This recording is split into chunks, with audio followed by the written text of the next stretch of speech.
மும்மொழிக் கொள்கைக்கு எதிராக சென்னையில் நடைபெற்று வரும் ஆர்ப்பாட்டத்தில் விசிக தலைவர் திருமாவளவன் பேசி வருகிறார். நேரலை காட்சிகள். கற்றுக்கொள்ள வேண்டும். தமிழை அவர்கள் பிராந்திய மொழி என்கிறார்கள், இந்தி இந்தியாவின் மொழி என்கிறார்கள்.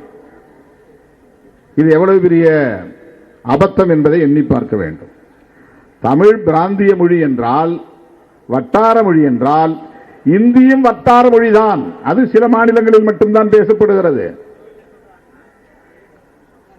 இந்தியை தாய்மொழியாக கொண்டவர்கள் வடக்கே ஒரு சில மாநிலங்களில் மட்டும்தான் இருக்கிறார்கள். ராஜஸ்தான் என்பது இந்தியை தாய்மொழியாக கொண்டவர்களின் மாநிலம் அல்ல. ராஜஸ்தானி என்கிற மொழியை தாய்மொழியாக கொண்டவர்கள் பேசுகிற மாநிலம் அது. பீகார் என்பது இந்தியை தாய்மொழியாக கொண்டவர்களின் மாநிலம் அல்ல.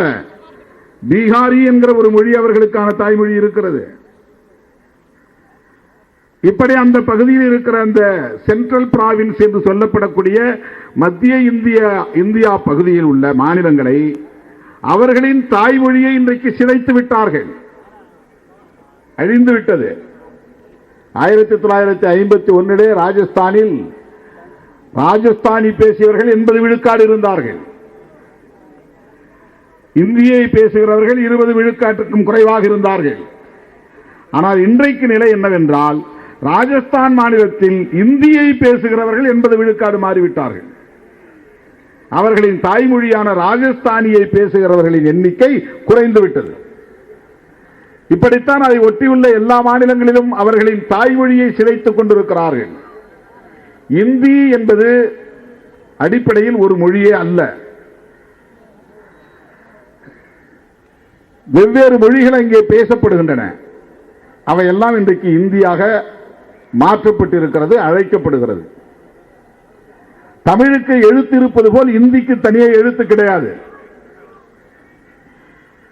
தேவநாகரி ஸ்கிரிப்ட் என்பது பல மொழிகள் பயன்படுத்துவதற்கான ஒரு எழுத்து முறை. அது மலேசியா போனீங்கன்னா மலேசியாவில் மலாயான்னு ஒரு மொழி பேசுறாங்க. ஆனா அவங்க பயன்படுத்தக்கூடிய ஸ்கிரிப்ட் வந்து மலாயா ஸ்கிரிப்ட் கிடையாது, இங்கிலீஷ் தான் பயன்படுத்துறாங்க. இங்கிலீஷ்ல தான் இப்ப நம்ம வணக்கம்னு போடும்போது VANAKKM போடுறோம் இல்லையா, வணக்கம். மும்மொழிக் கொள்கைக்கு எதிராக இந்தியா கூட்டணி கட்சிகள் ஆர்ப்பாட்டம் நடத்தி வருகின்றன. இந்த ஆர்ப்பாட்டத்தில் விடுதலை சிறுத்தைகள் கட்சித் தலைவர் திருமாவளவன் பேசிய நேரலை காட்சிகளை பார்த்தோம். விரிவான விவரங்களை பின்னர் வரும் தொகுப்புகளில் பார்க்கலாம்.